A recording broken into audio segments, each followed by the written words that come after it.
Bien, bonjour, nous nous retrouvons sur l'interface principale de l'hyperviseur de Suèdeo qui a été mis en place pour les Jeux Olympiques et Paralympiques de Paris 2024. Je vais commencer par la brique principale de l'usage qui est celle du hub numérique. Cette brique, c'est la brique initiale puisqu'elle permet l'agrégation de l'ensemble des différents types de données, à la fois en temps réel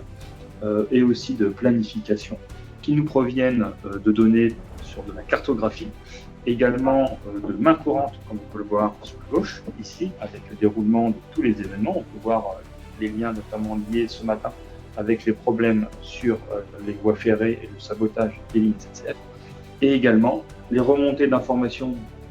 directement des réseaux sociaux qui sont triés par l'algorithme en fonction de leur importance sur les sites de transport en Île-de-France. Ces différents ces différents espaces de travail nous permettent de suivre effectivement en temps réel l'ensemble des dimensions de cette journée, mais également des Jeux Olympiques, comme nous allons le voir. Si nous prenons effectivement l'enjeu de la cartographie, nous pouvons voir sur l'espace central la capacité à aller chercher les différents calques qui peuvent nous permettre de suivre les différentes évolutions. Si on prend les sujets liés directement effectivement à la carte des JO, on peut se positionner sur la ville de Paris, puisque c'est aujourd'hui que se va situer effectivement la cérémonie d'ouverture, et donc voir par exemple l'engagement des convois qui vont avoir lieu sur cette journée. Et c'est assez intéressant de mesurer effectivement la capacité sur la carte de suivre le parcours de la flamme tel qu'il aura lieu aujourd'hui.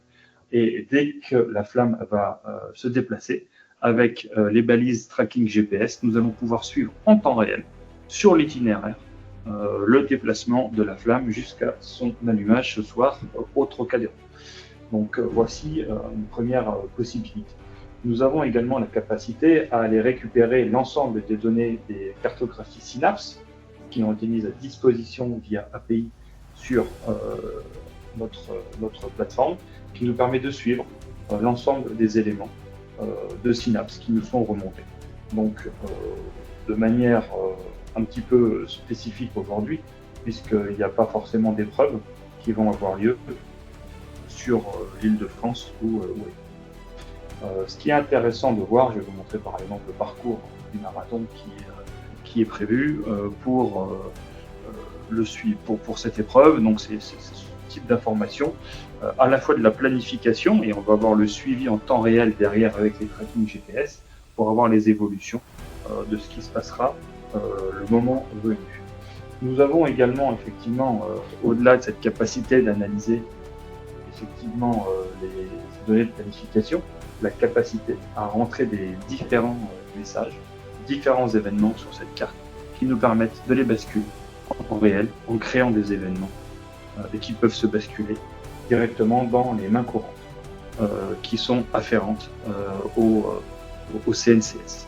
Et ça permet effectivement de basculer l'espace de travail personnel à des espaces collaboratifs et de faire le lien entre les différentes briques qui ont été déployées.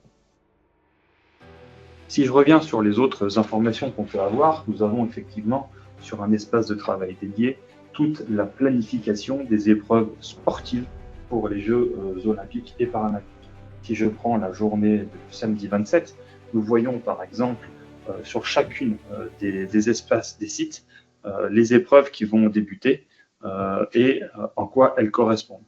Nous avons effectivement la capacité à suivre ces différentes épreuves en temps réel avec de l'algorithmie via Fluvision de la société Orange, qui nous permet d'avoir en temps réel, sur les différents sites, qu'ils soient actifs ou non en H24, le nombre de personnes qui se situent à proximité de ce site. Donc nous voyons qu'actuellement, au niveau du stade Pierre-Mauroy, nous avons à peu près 5200 personnes qui sont présentes autour de ce site, même s'il n'y a pas forcément de match qui est prévu à l'heure actuelle. Donc ça permet quand même d'avoir des indications très intéressantes qui peuvent se cumuler, effectivement, avec l'affluence par site qui nous est remontée et qui nous permet de suivre en temps réel sur l'ensemble des sites actifs en Île-de-France, principalement, les zones où il y a des affluences importantes de personnes. Et ça nous permet effectivement d'avoir cette visibilité pour anticiper effectivement des différentes problématiques de flux, de gestion de flux à travers notamment les transports, mais pas que. S'il y a besoin d'évacuer, s'il y a besoin de piloter, d'orienter les gens. Cette cartographie est effectivement associée à l'ensemble des chiffres qui sont répertoriés dans le temps pour l'ensemble des sites, ce qui nous permet effectivement d'avoir aussi la capacité de mettre des niveaux de seuil. Là, sont mis pour 3 mètres carrés pour 10 personnes. Si nous prenons par exemple un site bien connu qui va être stratégique pour cette journée, notamment qui est le Trocadéro, nous pouvons voir que le flux de personnes devrait normalement évoluer et nous pouvons à n'importe quel instant de la journée mesurer le nombre de personnes en permanence sur ce site. Ça nous permet de visualiser si c'est conforme aux planifications et à tout ce qui a été anticipé pour cette journée. Nous cumulons également ces informations avec un espace de travail dédié avec les données du CIO qui concernent principalement les données météo en ce moment, pas que, et également la main courante dédiée du COJO qui nous remonte avec des alertings de niveau 3, 4 et 5 en fonction de l'importance des remontées d'informations qui sont également géolocalisées sur la carte de France. En parallèle à ces informations, nous avons également la capacité à suivre effectivement l'ensemble du pilotage des indicateurs. Ça revient à montrer quand même en parallèle effectivement l'application dédiée à ce pilotage des indicateurs qui nous permet de voir que sur chacun des écrans, eh bien, les gens doivent remplir des fichiers qui sont proposés et qui permettent effectivement de remonter automatiquement l'ensemble de ces indicateurs. Si je reviens sur le hub numérique, il est intéressant de voir un bilan statistique, notamment des données du MIOM, puisque quand même on est quand même situé à Beauvau, qui montre effectivement l'ensemble du recensement des données qui sont remontées par l'ensemble des grandes directions du ministère de l'Intérieur et des Outre-mer, mais également des préfectures hautes et des centres de région, pour suivre en temps réel le déploiement des forces de sécurité qui sont suivies quotidiennement et qui permettent également aux autorités ministérielles et cabinets de pouvoir communiquer. Nous avons également le suivi Sinus qui nous permet d'avoir le suivi des blessés en cas d'événement, ce que nous ne souhaitons pas avoir évidemment, et la capacité à créer en temps réel des points de situation si un événement vient à le nécessiter. Ces points de situation sont également une brique spécialisée qui nous permet effectivement de rythmer l'ensemble de la journée au sein de ce centre, avec de la remontée de collecte d'informations automatisée, comme par exemple le dernier précis sur la flamme, qui nous permet d'avoir en temps réel l'ensemble des informations sur un point de situation.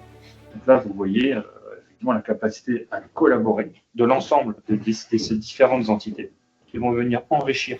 l'ensemble des briques de ce point de situation qui sera profité et diffusé aux autorités de manière quotidienne. Voilà. Je vous remercie pour cette présentation.